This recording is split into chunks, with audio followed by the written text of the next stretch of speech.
proteins and enzymes. Therefore, the DNA replication and all these processes can take place.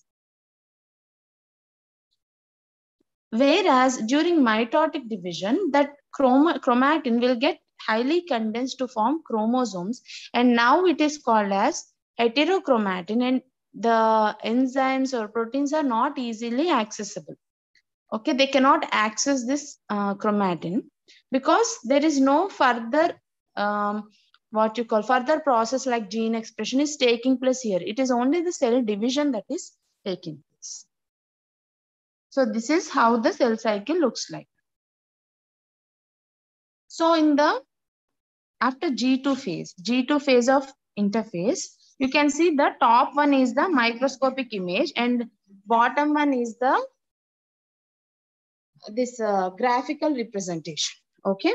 So in the G2 phase, you can see the centromeres along with the centriole pairs are there.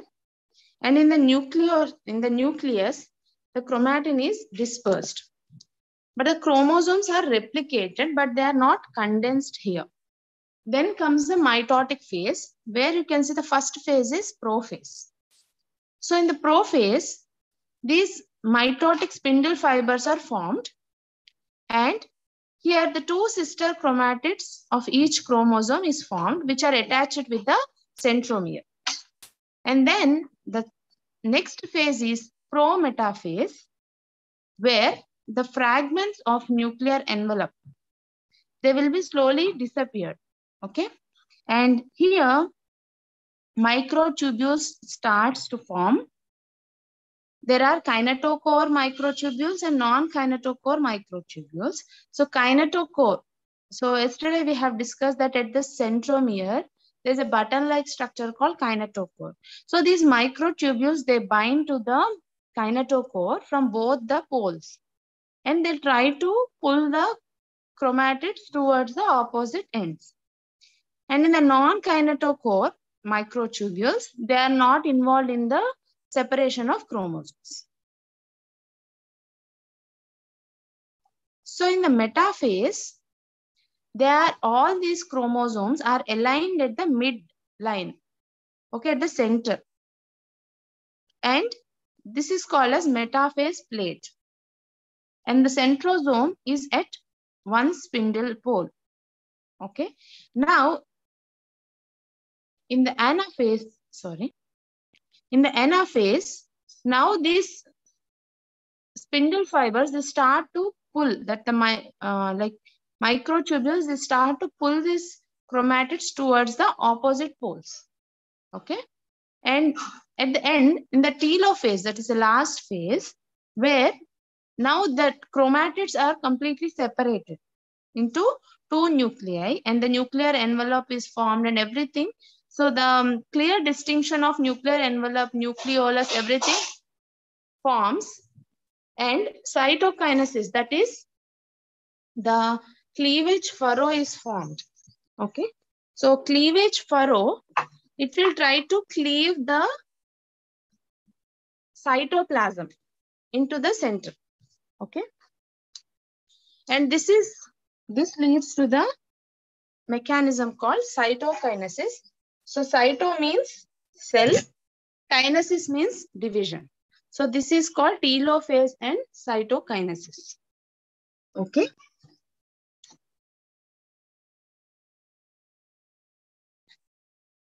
So the same representation you can see in each thing.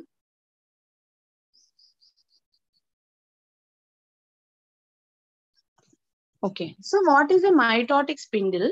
So mitotic spindle is a structure which is made up of microtubules. So spindle formation.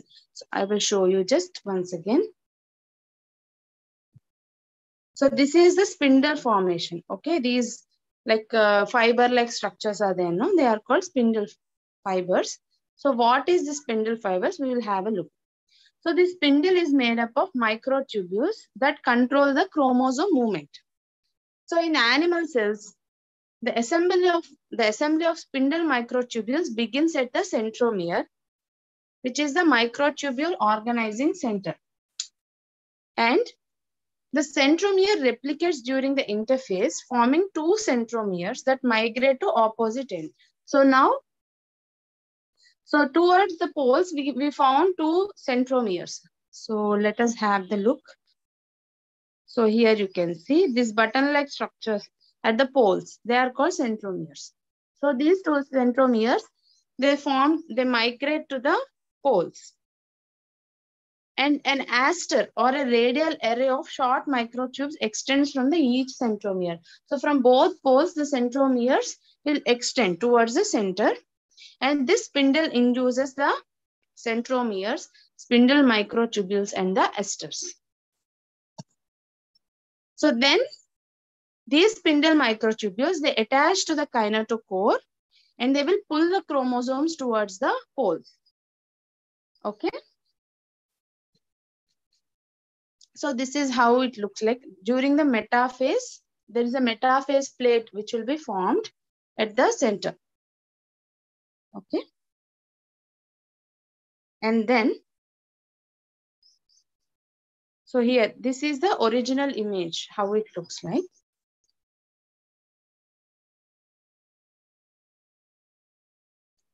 So in the anaphase, the cohesins are cleaved by the enzyme separase. So yesterday, if you remember, I discussed about this cohesins and separase. Okay, cohesins are like for binding and separase will inhibit the activity of cohesins.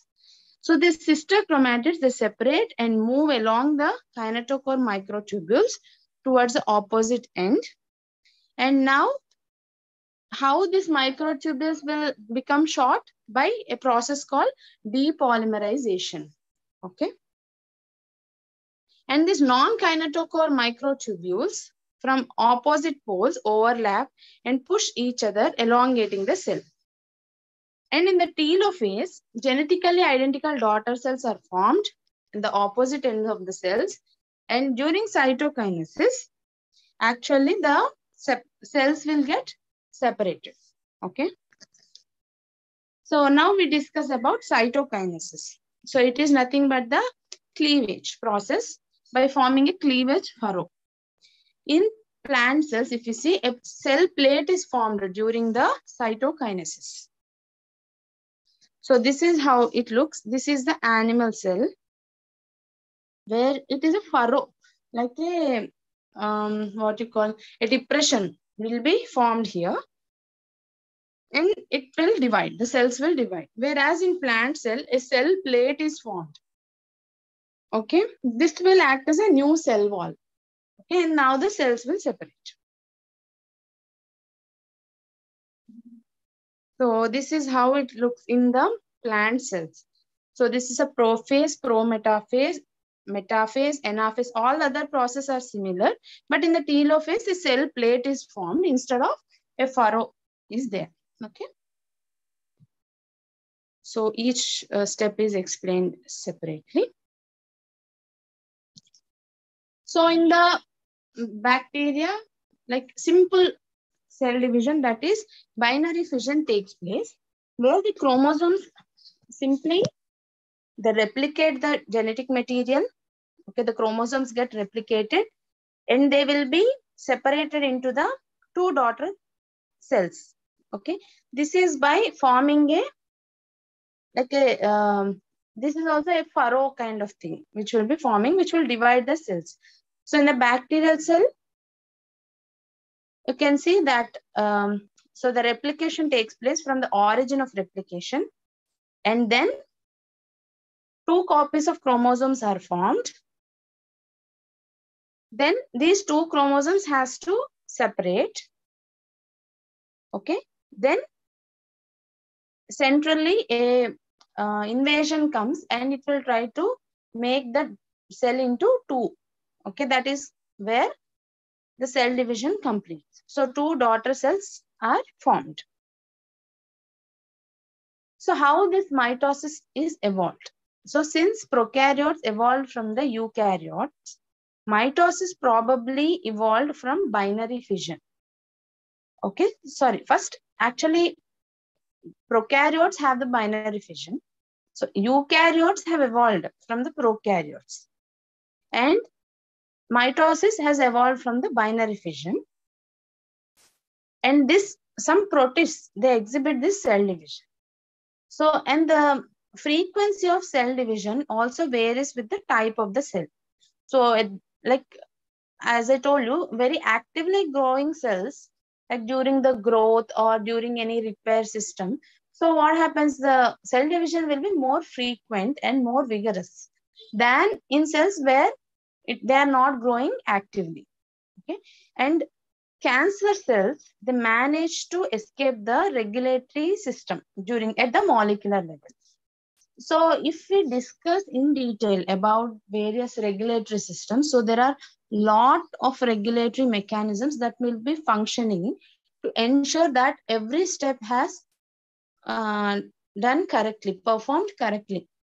But some cells, like cancer cells, they might escape this regulation, and that will continue the cell cycle.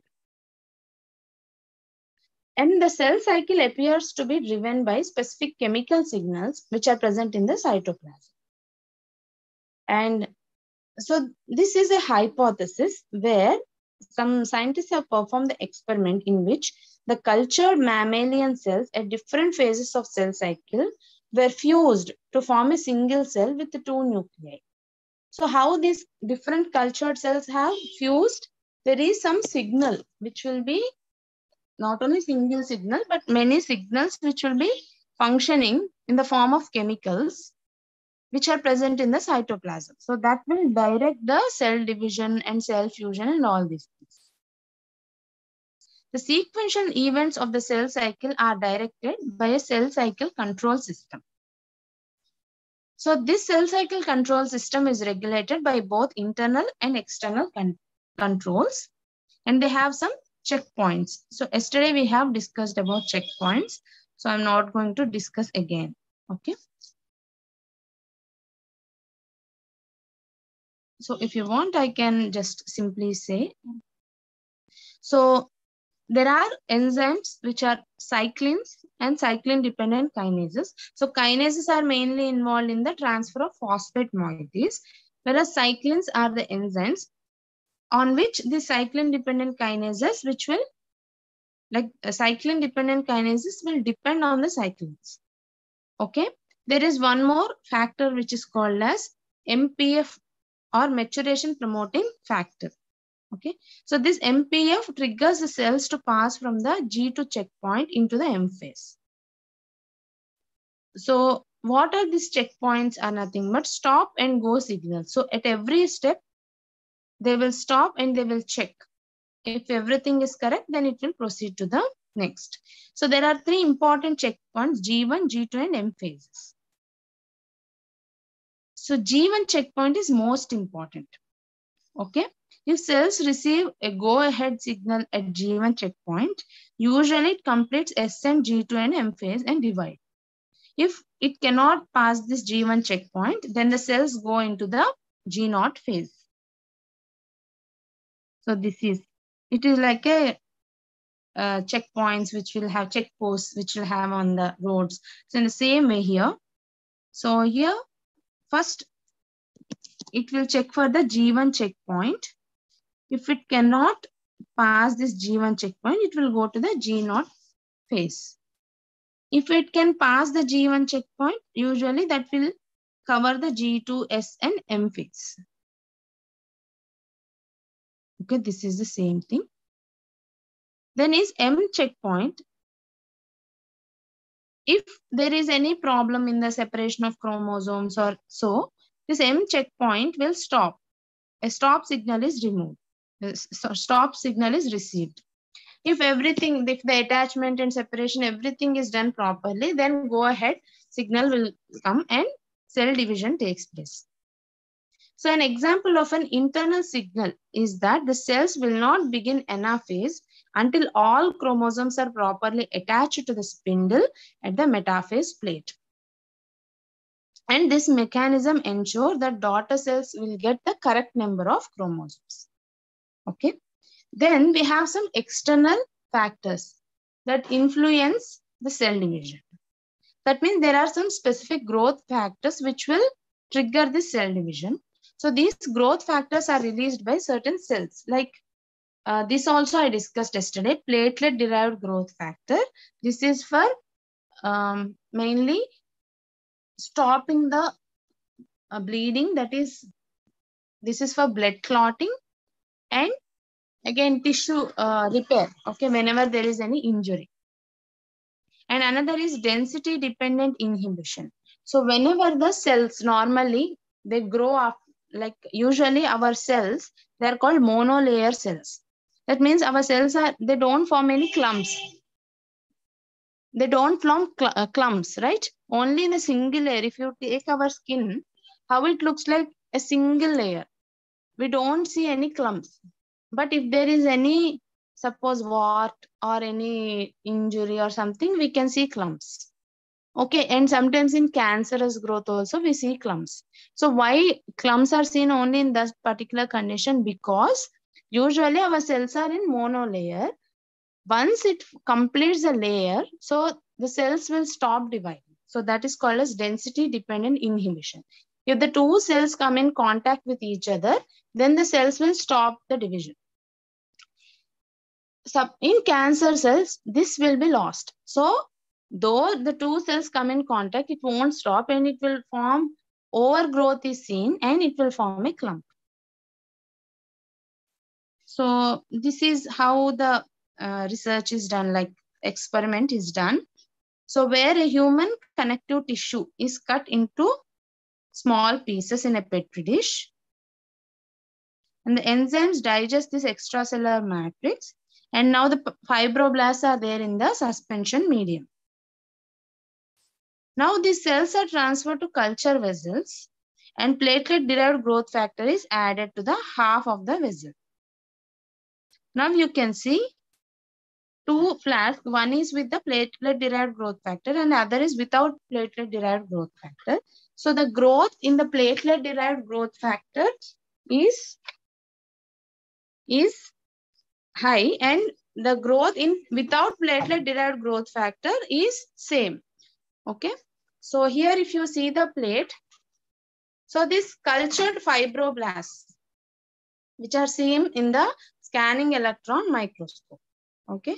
This is how it looks. And this is nothing but the anchorage dependence. That means the cells will try to anchor. Anchor means to bind. So this mechanism is called as anchorage dependence. That means they will go and attach to the substratum. Okay. So, but the cancer cells will lose this capability. Hence, they can migrate to other regions. That is called as metastasis. Again, that is in-depth study. So this metastasis is nothing but if we, like a person is having a cancer in some position and it is cured, but again, that person may develop the cancer in some other region. So this is because of the cancer cells from the first region are traveled to the second region and again they started to divide. Okay, this is called as metastasis. So this migration is because of loss of this capability. Suppose normally if you see, can our body, like the cells in our body, travel like that? No. So liver cells will remain at liver only. Okay, they're specific to the tissue and they remain there itself. But only these cancer cells will move from one place to another. So this is the same thing, like non-cancer cells and cancer cells. What I told you, like in non-cancer cells, you can see a single layer of cells are formed, right? And if a single layer is, that flask is completely filled, then it won't further divide. But in cancer cells, you see, they are filling the entire flask. That means the growth cannot be stopped. So this is because of loss of cell cycle control in the cancer cells. So these cancer cells, they do not respond normally to the body's control mechanism. And they don't need any growth factors to divide. They simply divide on their own. They will make their own growth factors. They will give their own signal. And even if a cell tries to give the stop signal also, they won't stop. This type of, like converting of normal cell to cancerous cell is called as transformation. And cancerous cells are of two types. One is benign tumor and malignant tumor.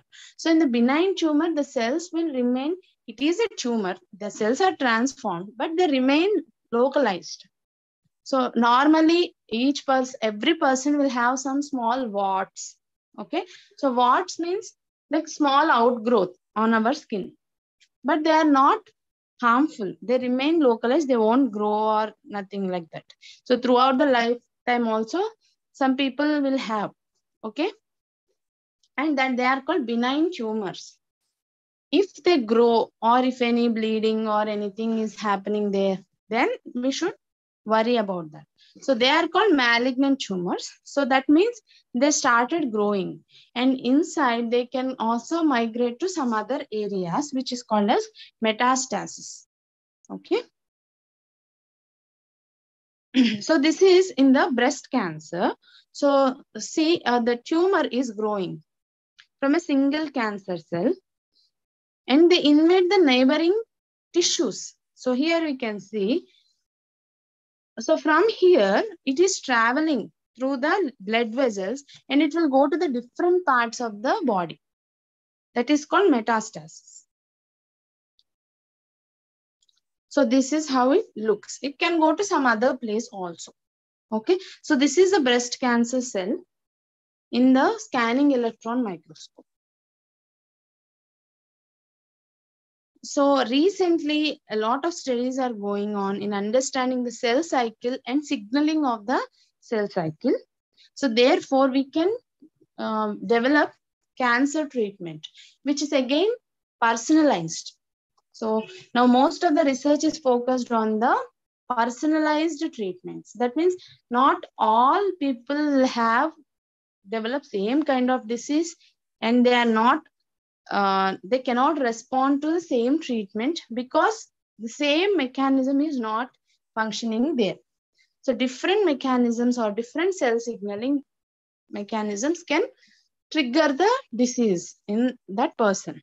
So therefore, personalized medicine is the focus of research nowadays, because we have to look for what is the cause behind the development of such disease, and then we can efficiently control that disease.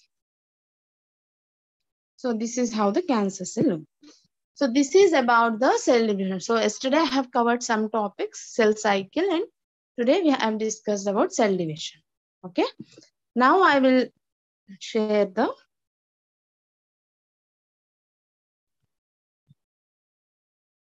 cell signaling.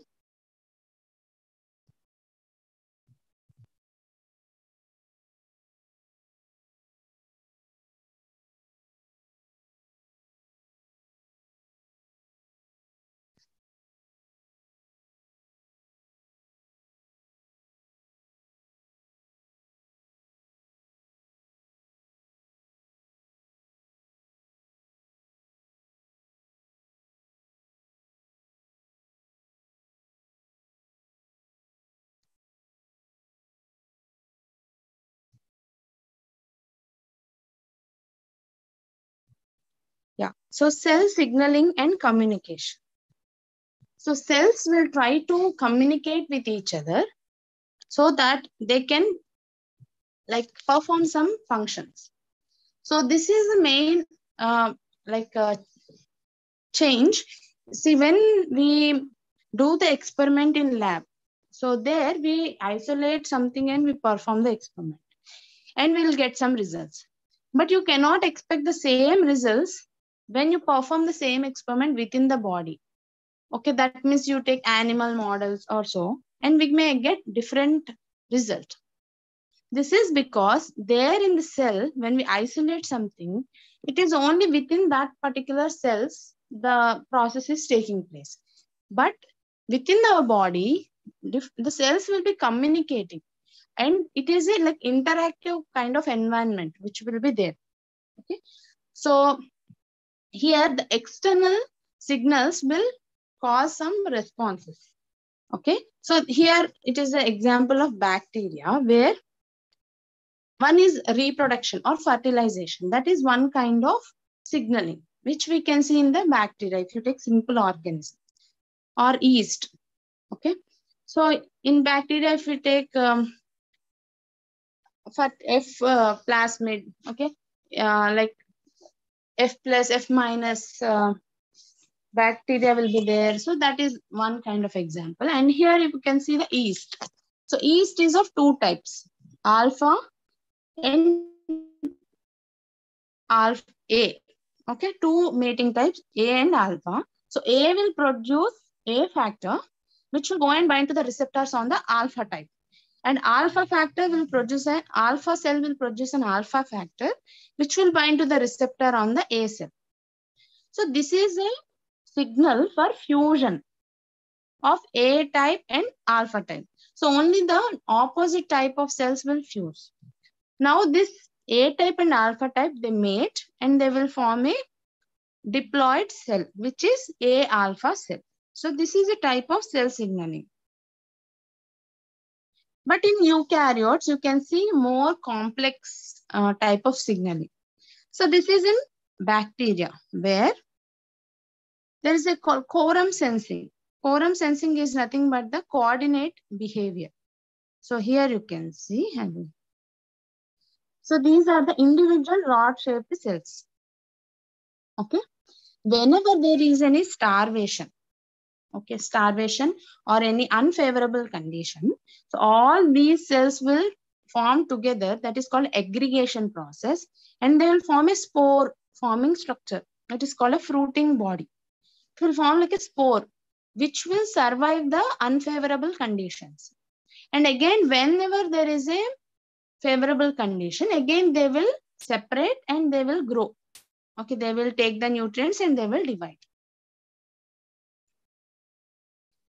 So, and also secretion of toxins. So with response to the environment, the bacteria will secrete some toxins like antibiotics, which will kill the other bacteria.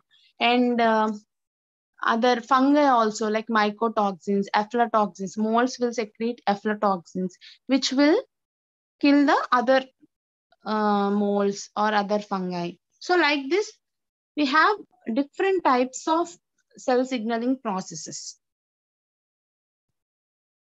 So the signaling can be of two types, local and long distance.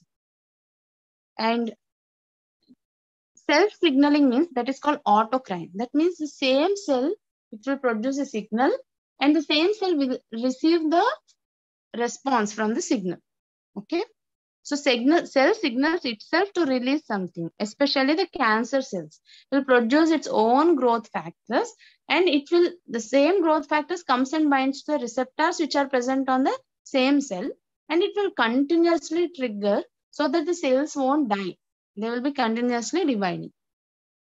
And the local signaling, which is called juxtacrine and paracrine. Okay. So direct contact is juxtacrine. Okay. That means there is no distance directly from cell to cell. So especially by cell junctions. So here you can see. So we have gap junctions. So directly the cells are attached. So gap junctions are present in the animal cells, whereas plasmodesmata is present in the plant cells. Whereas the cell-cell recognition means, so in embryonic development and immune system, the cells will recognize and they will communicate the signals. So this is how, like antigen goes and binds to the receptor of like receptor, there is antibody, like that. Like they will have antigens or what you call ligands or substrates, which will go and bind to their receptors and they perform some signaling. So these are local signals. So local signals can be autocrine or paracrine. So paracrine means very nearby, like synapse. So in the nerve cells, so here first we discuss about the paracrine signaling, where the cells will secrete secretory vesicles. Okay. So when we discussed about the Golgi complex and other things, we discussed about the secretion of secretory vesicles, which will have a secretory protein. So that secretory vesicles will secrete that protein, which goes and binds to the receptors on the target cells, and they perform their action. Whereas the synaptic signaling is nothing but in neurons. So during neurotransmission, so we have like it is between the ends of the one neuron and next neuron or muscle cell. So it is between the neuron or muscle cell. Okay. So the ends of the neuron consists, the gap between the first neuron and second neuron is called as synapse. Okay. So where the neurotransmitters like acetylcholine and different types of neurotransmitters are there. So they will be present at the ends of the first neuron that will be released, that will diffuse across the synapse, and that will be released, and these neurotransmitters goes and binds to the receptors on the target cell, that is the next neuron or muscle cell. Okay, so then the signaling takes place. So this is called synaptic signaling. Then long distance signaling is called endocrine signaling. So mostly hormones. So endocrine system. So we all know that. So there are various hormones which are required in very small quantities, but they function very important processes. So animals. So circulatory system is another type of long distance signaling. Then insulin, which is an hormone which is responsible for regulation of blood sugar. Okay. Then in plants, vascular system or cell-to-cell contact. So here ethylene is used for the ripening. Okay. So ripening of fruits and all these things. So this is another kind of long distance signaling. See here. So this endocrine signal that enters the bloodstream, that the hormone enters the bloodstream through blood vessel, it will go to the target cell and bind to the receptor, and it will perform its signal. Okay. So signal transduction pathway. So what are the stages? First is reception, transduction, and response. So in the reception, first the chemical signal goes and binds to the target cell where the receptor specific for that protein is present. Then this receptor protein, when it binds to the chemical, it will change, and that means conformation will be changed, and it initiates the transduction process. So to the change or transduction process, a response will be carried out. So here that response can be short-term response, that is opening of ion channel or so, or long-term response, which is called a gene expression. So this is mainly important for the maintenance of homeostasis, that is the balance between the cells. So here,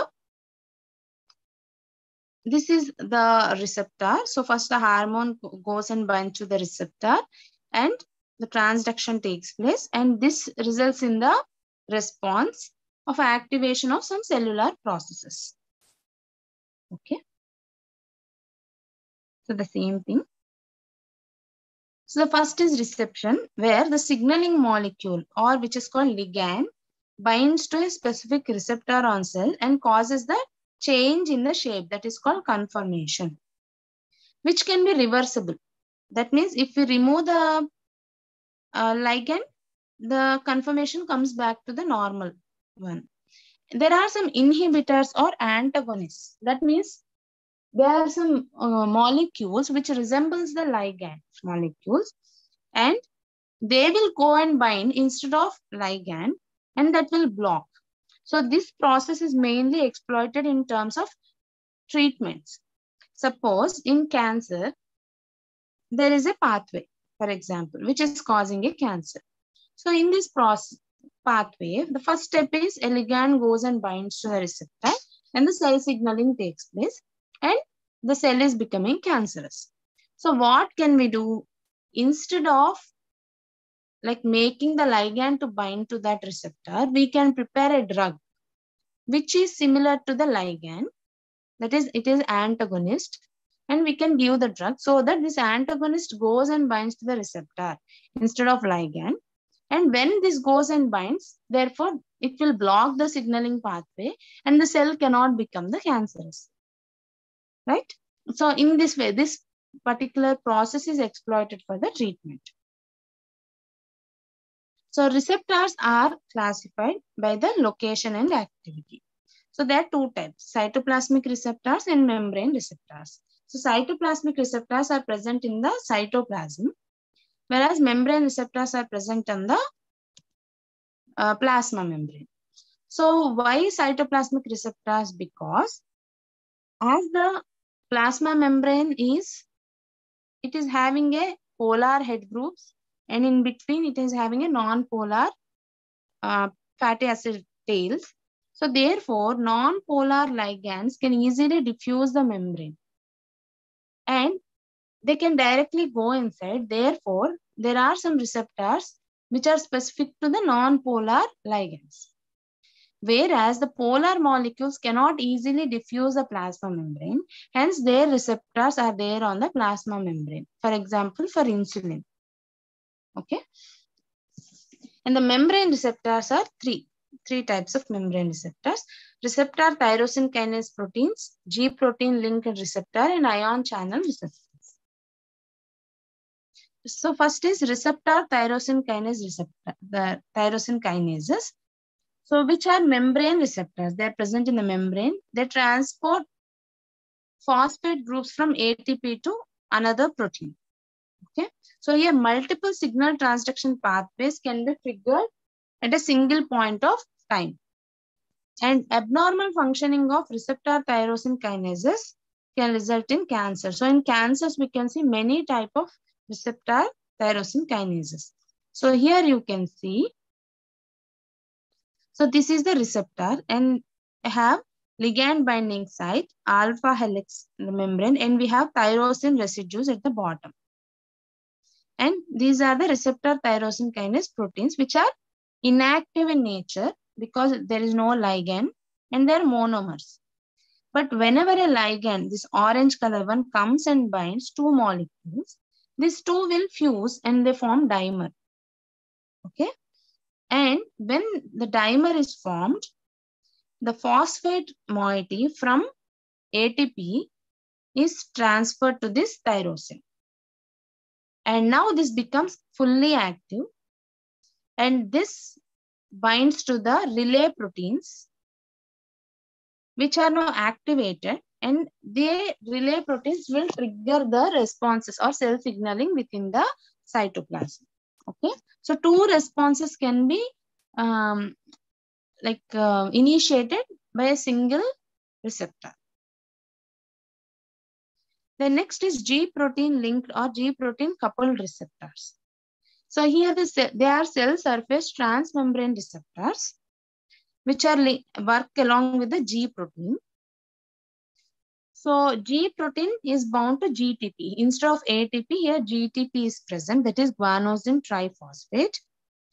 Here it has three subunits. One is receptor, other is GDP and GTP, and the effector protein which causes the response. So here this is the signaling molecule. So it is spanning the transmembrane, that is within the plasma membrane it is spanning, and we have a ligand binding site and a G protein interactive segment inside the cell. So here, so this is the G protein coupled receptor, and you have a G protein which is GDP linked, which is inactive, and an enzyme is there.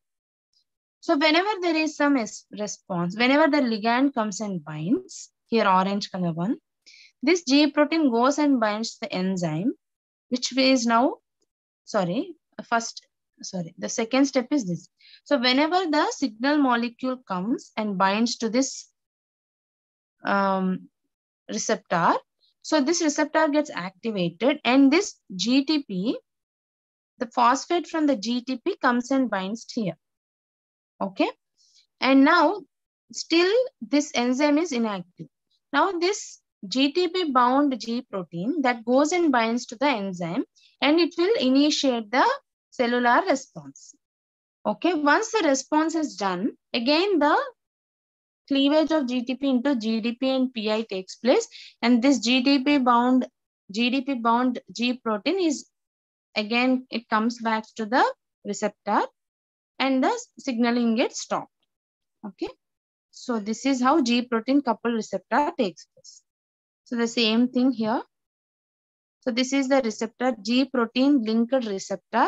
So to the receptor, when this blue color ligand comes and binds, this till it binds, it is inactive. So when it binds, this GTP, it transfers the phosphate group and it will become GTP. And this activated protein now goes and activates the enzyme where it triggers the cellular response and the product amplifies the response. And once the signaling is done, then the GTP again becomes the GDP and it will comes back to the receptor. Okay. Then ion channel receptors, which are called gated ion channels. So which will change its conformation upon binding of ligand. So here we have acetylcholine receptors. So this is how it looks like. So it's a neurotransmitter, acetylcholine. So then when the acetylcholine comes here, so these are the sites which are neurotransmitter receptor sites. Now the channel is closed. So outside we have sodium and calcium ions. And inside we have potassium ions. When this neurotransmitter comes and binds here, now this channel gets opened and this sodium and calcium enters inside and potassium goes outside. Okay. And next is intracellular receptors or cytoplasmic receptors, which are present in the cytoplasm or nucleus. So small or hydrophobic chemical messengers will be like going and binding to these receptors like steroid and thyroid hormones. So an activated hormone receptor complex acts as a transcription factor. So this transcription factor goes and binds to various genes and it will alter the gene expression. So here we can see a hormone like aldosterone, which comes and binds to the receptor. Now a hormone receptor complex is formed, which will go into the nucleus where this acts as a transcription factor and binds to the DNA. Therefore, it alters the DNA expression. Therefore, the mRNA synthesis and new protein is formed instead of the normal protein. Okay. Then transduction. So cell signaling is usually a multi-step process. So this will amplify the signal in a various folds. Okay. So for example, insulin, which goes and binds to the receptor, which has alpha and beta subunits. There we have tyrosine kinase, which will get phosphorylated when ligand comes and binds to the receptor. And various pathways will be activated, like MAP kinase signaling pathway or PI3K signaling pathway. If MAP kinase signaling pathway is activated, it results in cell growth and gene expression. If PI3K pathway is activated, it results in synthesis of lipids, proteins, glycogen, cell survival, like that. So then it activates the GLUT4 protein. So GLUT4 is a glucose transporter, so which will transport the glucose through passive diffusion. Okay, this will activate the mitochondria for the production of ATP. So like that, it is a multi-step signaling process. So the signal transduction pathways are binding to receptor triggers the first step, which is a chain of molecular reactions. So the receptor activates another protein, which activates another, and so on. Okay. For example, fight or flight hormone we have. So that means like it is like adrenaline. So this is by G protein coupled pathway. Okay. Epinephrine. So epinephrine stimulates the G protein mediated protein kinase pathway. So like that, we have different types kind of or cell signaling. And the enzyme converts the transducer back into the inactive precursor. So therefore, there should be a balance between the regulatory enzyme and signal enzymes. Okay. So this is how the response, how the transduction takes place. So when a signal molecule comes and binds to the receptor, so this will get activated. So this activates the relay molecule, which will convert the inactive protein kinase to active protein kinase, which will convert the ATP to ADP. And again, this inactive protein kinase will get converted to active protein kinase. So like that, the cascade of phosphorylation takes place. And finally, the cellular response will get activated. Then response. So this response is amplified and distributed. So the cell's response to the extracellular signal is called as output response. And the secondary messengers are there like cyclic AMP, which will amplify the signal by activating multiple enzymes, enzyme targets within the cell. So like this, so this adenylyl cyclase will make this ATP to not ADP, but here cyclic AMP is formed and PPI is formed. That means instead of removing one inorganic phosphate, here two phosphate moieties are removed. So here, when the first messenger comes and binds to the receptor, like epinephrine, so it will activate the G protein, which is linked to GTP. Now it goes and binds to the adenylyl cyclase enzyme. This will activate the second messenger, that is cyclic AMP. ATP is getting converted to cyclic AMP. Now this cyclic AMP will activate protein kinase A. This protein kinase A will inhibit glycogen synthesis and or promote glycogen breakdown. So in this way, the process will take place. Okay. The next one is nuclear and cytoplasmic responses. So the signal transduction pathway leads to the regulation of one or more cellular activities, and the response may occur in the nucleus or cytoplasm.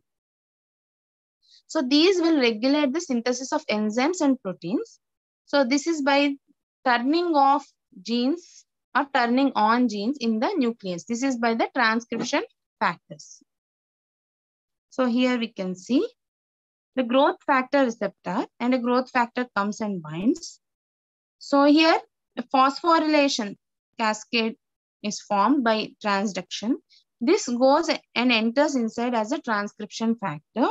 And this transcription factor goes and binds to DNA, that is gene. And now it regulates the gene and we'll get a different mRNA and a new protein is synthesized.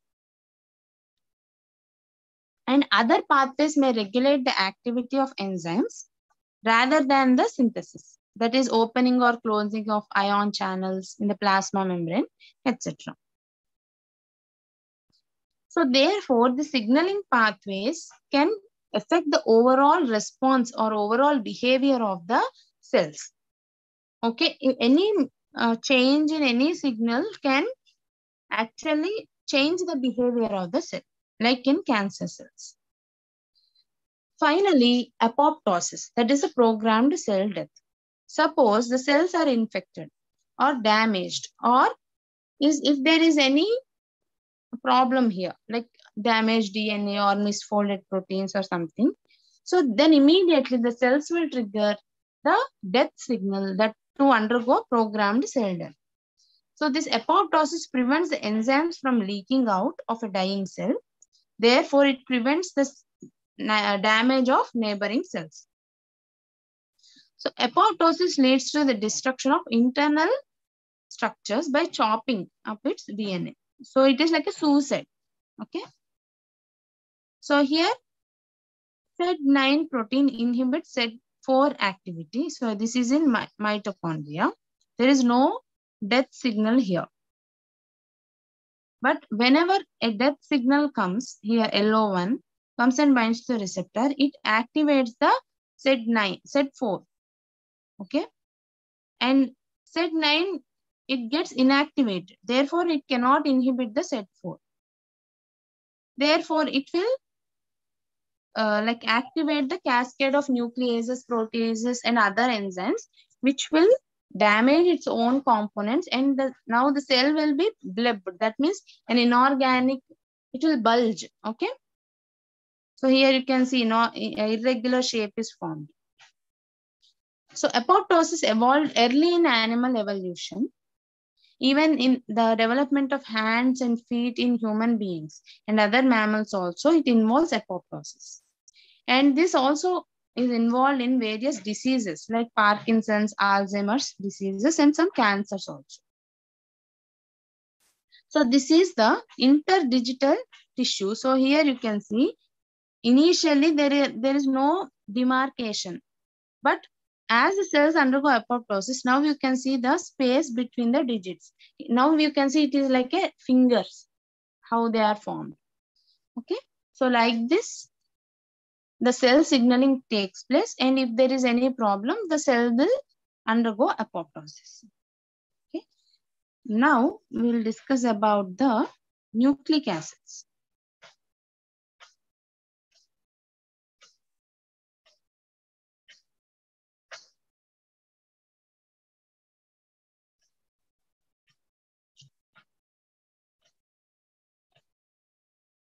Yeah.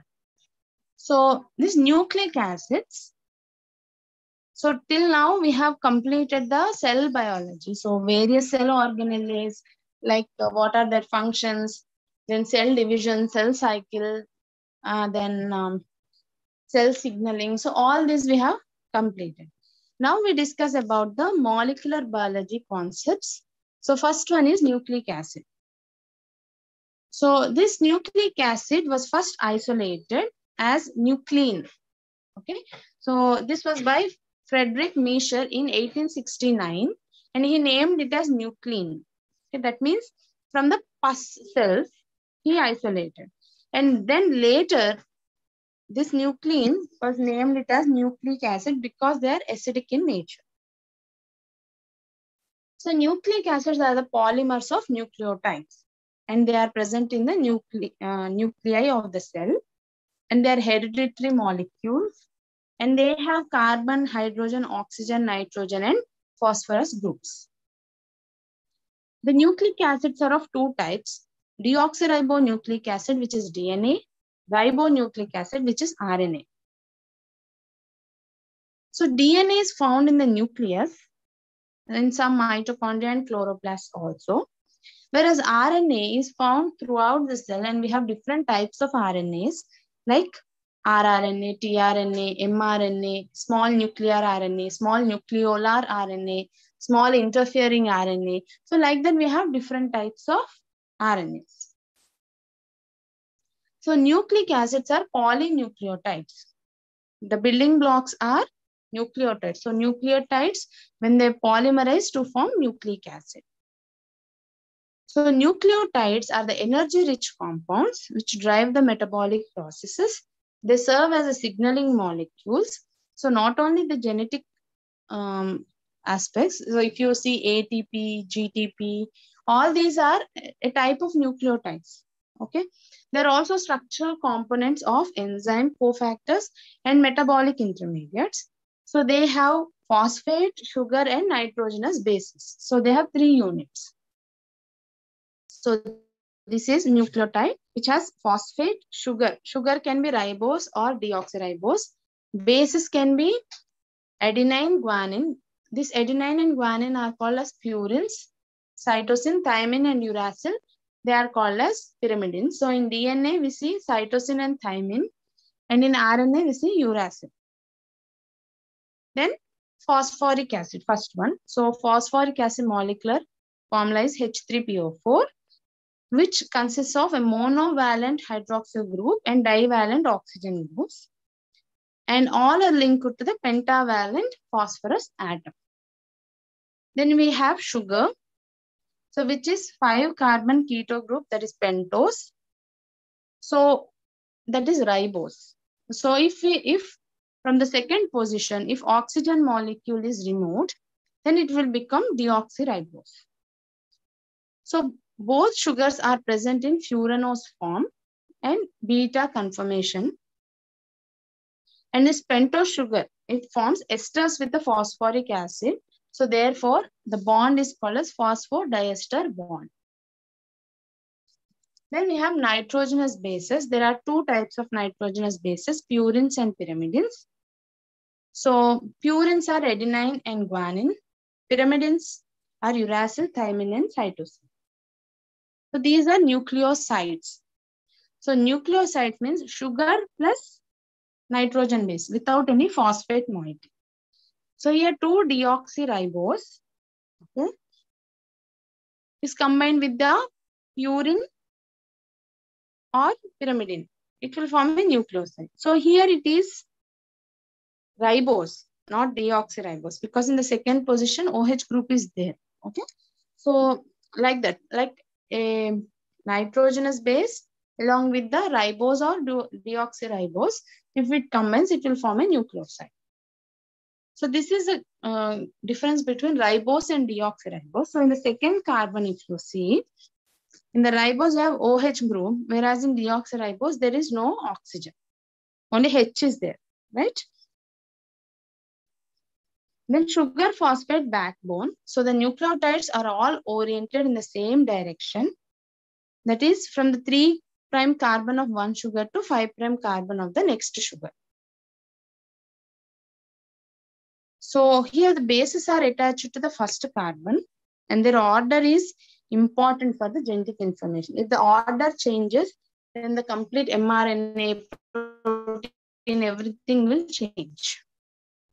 So first is DNA, deoxyribonucleic acid, which is the material of inheritance.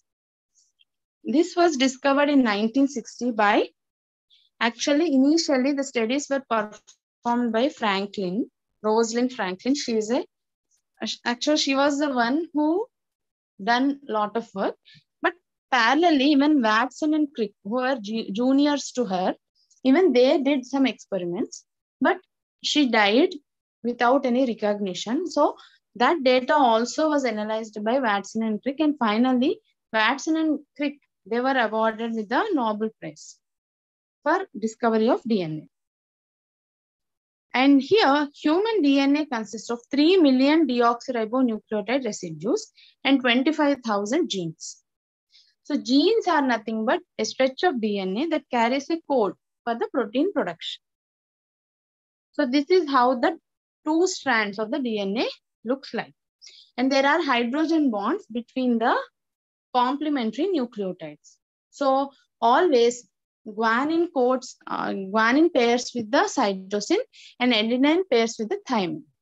So adenine pairs with the thymine with 2 hydrogen bonds, whereas guanine pairs with cytosine by 3 hydrogen bonds.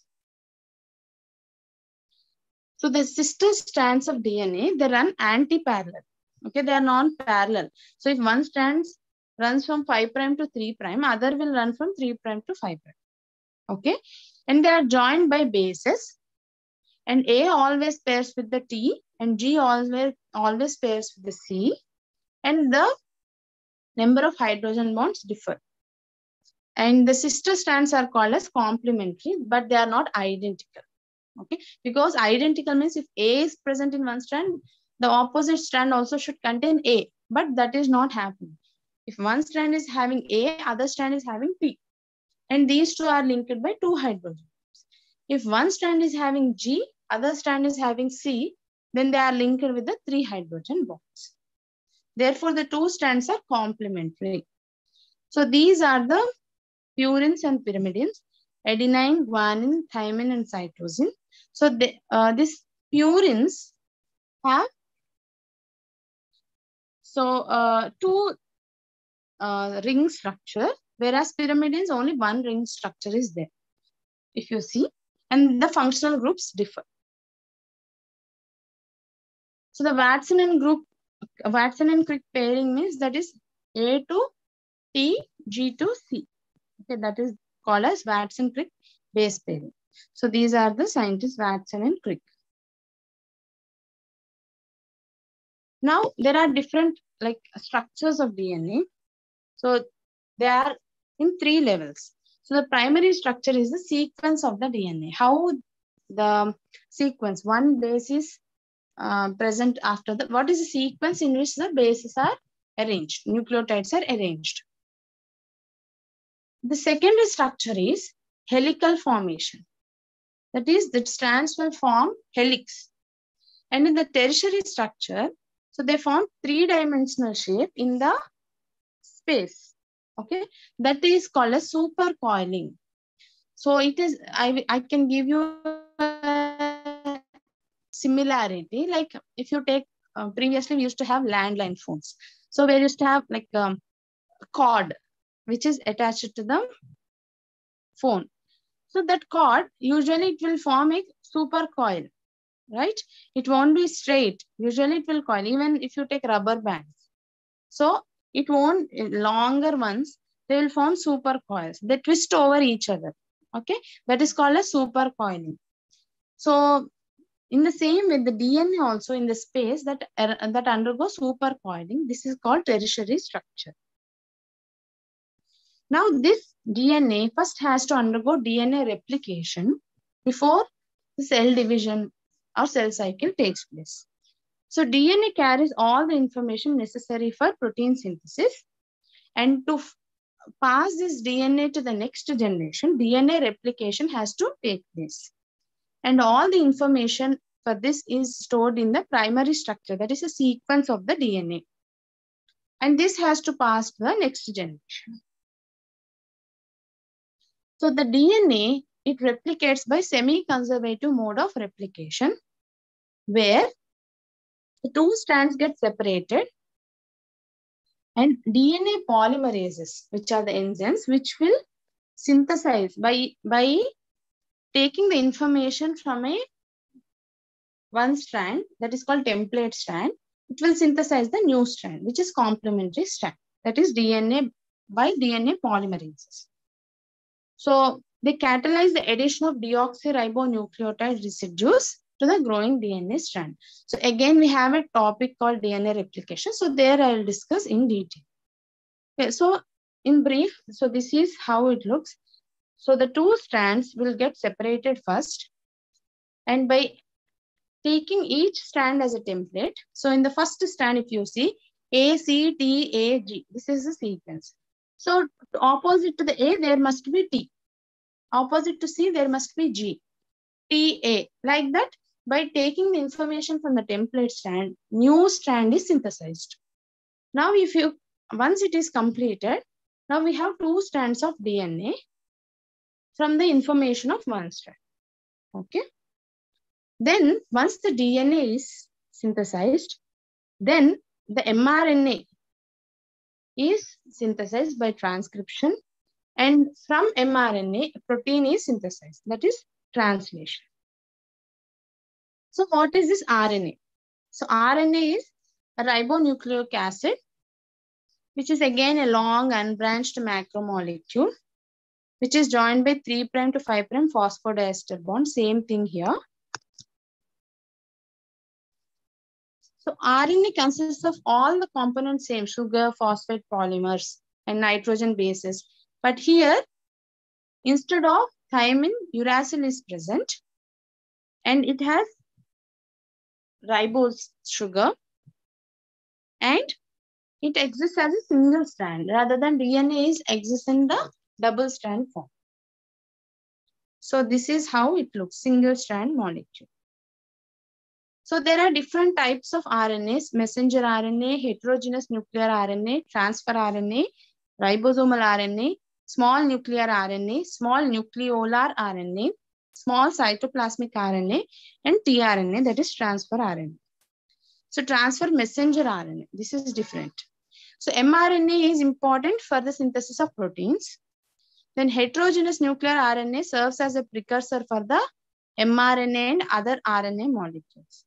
tRNA transfers the amino acids to the protein synthesis site. Ribosomal RNA, it forms a framework of ribosomes. Small nucleol RNA, it is involved in mRNA processing. Small nucleolar RNA, it is in the process of rRNA molecules. Then small cytoplasmic RNA is involved in the export of proteins or selection. Then transfer messenger RNA is present in the bacteria, which is for the degradation of incorrectly synthesized proteins. So in the, like as I told you, first the replication process takes place. That is, the DNA gets copied into the another copy of DNA, that is replication. Then DNA codes for the RNA, mRNA, that is called transcription. Now the mRNA codes for the protein, which is called translation. So this is how the process takes place. This is called central dogma of molecular biology. Okay. So in the transcription, the first step is whatever the information which is stored in the DNA, so that has to transfer to the RNA. So that RNA has to be synthesized. So we have 4 steps: initiation, elongation, termination, and processing. So always it starts with the promoter. And there are some enhancers also. So this is how this DNA gets separated. And here RNA polymerase will come and bind to the promoter. Instead of DNA polymerase, here RNA polymerase will synthesize the RNA molecules by taking the DNA as the template. Then translation or protein synthesis, where again we have 3 steps: initiation, elongation, and termination. So first here ribosome, mRNA, and tRNA, all these plays an important role. So I told you, like during ribosome, I discussed in detail about the protein synthesis, where the 2 subunits of ribosome will fuse and they will read the mRNA and they will procure tRNA, which is having the amino acid, and they will form a polymer of the polypeptide chain. Whenever it encounters the stop codons, it will terminate the protein synthesis. That is the termination. So this is how it looks. Again, we discuss in detail. Then another important aspect is genetic code. So the ribonucleotide sequence in an mRNA chain is called, it is 3 letters. It forms a code. Okay, it is like a word, which has 3 ribonucleotides. Each codes for a specific amino acid. Suppose uracil, guanine. Okay, so this is one type of codon. It codes for the leucine. Like that, each code, AUG, adenine, uracil, guanine. This is a start codon, which codes for the methionine. Okay, like that, each code codes for a amino acid. And the control of gene expression. So the DNA of each living thing contains thousands of genes, and the genes are not always continuously expressed. Only some genes are continuously expressed, and some genes are expressed only whenever they are needed. So this expression is nothing but they synthesize the protein. So this gene expression is always under the control, which will prevent wherever it is needed and wherever it is not needed. Okay. So this gene regulation can happen by regulating the rate of transcription, processing of mRNA, RNA molecules, stability of mRNA molecule, or regulating the rate of translation. That is, at any step, the regulation can happen, either during transcription or translation or processing. Then mutation. Sometimes the DNA accumulates some mutations, which is a permanent change and it's a sudden change. So this sometimes may not cause any change in the protein or expression, but sometimes they may be deleterious also. So whenever sometimes they get exposed to some mutagens like X-rays, UV rays, or chemicals, then also the mutations can happen. If the mutations are there in the somatic cells, then they won't get inherited to the next generation. But if the mutations are in the sex cells or reproductive cells, like sperm or ovarian cells, then gametes. So that mutation can be inherited and results in genetic diseases. So here, this is about the nucleic acid. So this is exploited in some techniques like biotechnology, where recombinant DNA is synthesized, where 2 or more DNA fragments are fused together. Okay, by cutting the gene from one organism and pasting that into the plasmid of another organism, and we are replicating that into number of copies so that we will get some product of our interest like insulin. Okay, so this is about the nucleic acids. Okay, in next classes we will discuss about the processes like replication, transcription, translation, and all these things in detail. Do you have any doubts?